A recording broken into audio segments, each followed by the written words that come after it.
That's what audit committee means today. We're very excited to meet with you guys today. Thank you so much for taking the time out of your day to meet with us. Caesar, I'm not sure if we've met before, but I'm Alexander Blue, the engagement partner. Cordelia, as always, it's good to see you as well. And today I have with me Jacqueline, who you remember, she's our senior manager. Nice to see you guys. Nice to meet you. And we also have Justin, who's our manager. And we also have Travis with us, who I don't believe you've met before, but he's a senior associate that was invaluable to this audit. Nice to meet you. Well, we just wanted to thank you again for meeting with us. It's been a really successful year this past year. It's been a really smooth transition, and we're glad that we have some time to discuss a few issues that have come up over the course of the engagement. So first I'm going to turn it over to Jacqueline. She's going to address a couple of the audit committee concerns that you guys wanted to discuss. And I apologize, I forgot to hand this out earlier, but just to keep us on task, here's a copy of our agenda. Great. And so now I have this for you guys. So Cordelia, I know that the audit committee has been a big issue for you based on having interim members currently on it. And so first of all, at the top, we just want to highlight what the audit committee guidelines that from my research that we did. So a person must be independent of the company, along with at least one person must qualify as the financial expert. And so what we kind of did right now is first thing we listed the current members on the committee, Kim, Cordelia, and Caesar. And we kind of went through questions if you guys were independent and if you were financial experts. So you can just take a look at that. And then the next thing we did is we went through your other, just to give you some confidence, we went through your other examples of your board members. And so we highlighted Dale Martin, George Alsheiser, and Ron Melman, and we also asked those same questions, if they're independent and if they're financial experts, just to give you guys a little more insight and guidance on how those guidelines really affect and are critical to the audit committee selection. And then the next thing we did, just to give you guys a little more information on the audit committees, we looked at one of your competitors, Team2Boice, who also specializes in dog and cat food, and we just kind of highlighted some of their current members, just so you can take a better, have a better insight on what they're doing. And they currently have an engineer and 2 financial experts who are bankers. So I can understand, I guess, why I wouldn't be independent, but why wouldn't you Kim? just because Kim has Rock Media has 30%, her revenue is coming 30% from Fox Corporation, and so that's a little bit over the threshold that GAP provides. Is it threshold? Yes. Threshold is between 2 and 5%. So that just shows that Kim cannot be independent because she's getting most of her revenues from Rock Media from Fox Corporation.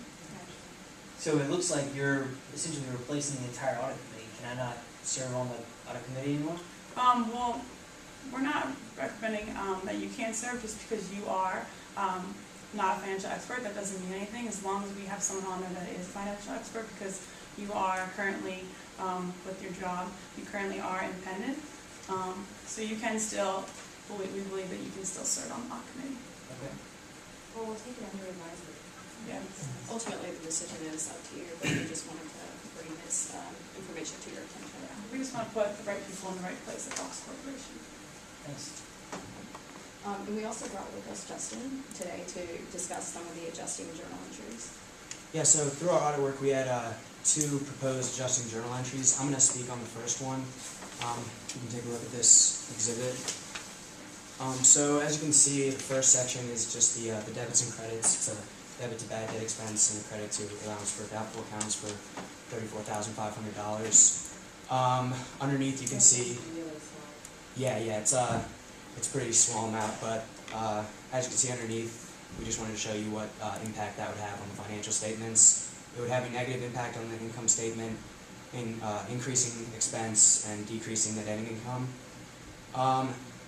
As you can see, it's a very small amount, so it's really not that huge of a deal, but the fact that it's coming from an automated computer system is a little bit worrisome to us, and it kind of reflects on maybe a couple of internal controls issues that could be occurring at Fox.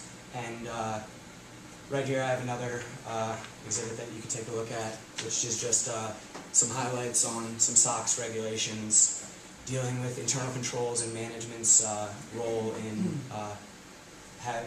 being responsible for those controls. management kind of has the responsibility for understanding how all their automated IT systems work and how they take in and put out the numbers that are going to be used for the financial statements. And even though it's such a small amount, we can see that because it's an automated system, there might be an issue there. So we kind of wanted to bring up that issue and kind of recommend that you guys take a little closer look at those internal controls and just see that everything's okay.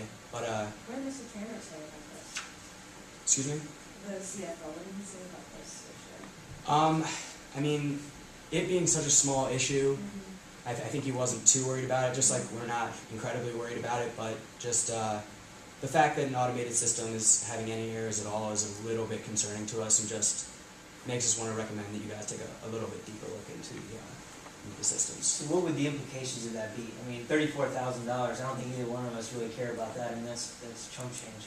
But from the internal control perspective, that seems a little bit more concerning. What's the implication there? Well, again, it's just like an automated system, so we don't know whether someone's manipulating the system or if, just something's going a little bit wrong. So just the fact that something that should be coming out automated and correct every single time is having a little bit of an issue. So it's something we just want to take a little look at. Not too huge of a deal, but still want to take a look at it. All right. The next proposed adjusting journal entry, I'm going to have Travis talk about it. He did a little work on the recognition of a contingent liability, and so he's going to talk about that now. Well, besides the journal entry mentioned by Justin just now on accounts receivable, we also noticed a contingent liability issue. Here's the exhibits for the issue. Thanks. Well, we proposed the record of an adjusting journal entry of a debit loss on consumer complaint and a credit on contingent liability of $500,000 because according to GAAP, as long as the contingent liability loss is probable to happen and the amount can be reasonably estimated, you should record it. And in this case, according to the assessment of the outside independent counsel, which is Knays, Kelton, and Montagu LLC, we believe they say that this loss is probable to happen, and the reasonably estimated number is $500,000.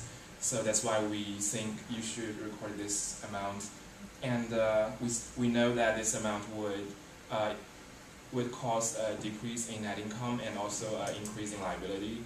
But we think that shows your responsibility for the outside user of the financial statements. And also, I mean, you can always reverse the journal entry once the actual result come out, like when you settle the lawsuit. Do you have any other questions about this? Well, I can tell you that we really don't think our exposure is that high. And so, I definitely don't want to derail the meeting, but we can table it for a separate conversation with how we need to review it internally, because we feel pretty strong about our position and our ability to get this dismissed. So, but I think I'm clear on your position, but we're just really Yeah, we can totally understand your concern. Like you feel like this lawsuit is not gonna happen, and like, but I mean, we looked into prior audits, and we found that you use this outside counsel for like previous years, for a couple of years, and in previous years you also have several like lawsuits going on, and you did some adjusting journal entries based on the assessment of the outside counsel's result.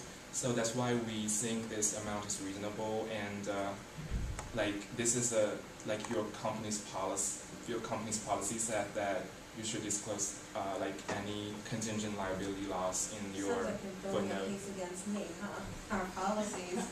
I'm sorry about that, but No. that's just what we think Yeah. should do. And I definitely think we can add this to the agenda for our next update. Yeah, But, yeah, we absolutely. certainly want to bring this to your attention and just make you aware of some additional information that we uncovered. Yeah, no, we Yeah. appreciate it. Thank you, Travis, very No much. problem. And finally, I know we wanted to discuss the increase in audit scope expansion. We know you guys recently acquired Bow Wow Corporation, a successful acquisition, and you're expanding on the West Coast, and along with that, there's been some additional audit work that needed to occur. 4 additional warehouses were acquired. We were successfully able to utilize, or will be able to utilize staff in the San Francisco and San Jose offices to complete those inventory counts to mitigate the expenses, but there will be some extra expense incurred in that process. There's also some additional, more complex accounting that comes into play with this acquisition, so we will need to utilize our accounting advisory group to complete those transactions and review them to make sure that they're in compliance. What kind of complex accounting are you talking about? Valuation of intangibles and goodwill, just some additional work that we haven't looked at before. We want to make sure we have the right experts in place to review it. So with that increase, we're confident that it can be done for an additional $250,000. Wow. That's hefty. Caesar. Do you have any insight into the manpower or number of hours that you would incur to do this additional work? Well, as I mentioned, we would definitely utilize staff on the West Coast to try to mitigate any travel expenses and additional hours in traveling to and from. I would think the travel would be pretty insignificant to the $250,000 that Right. you just threw out. Well, the accounting advisory group, as you know, they have a much higher rate than our audit team.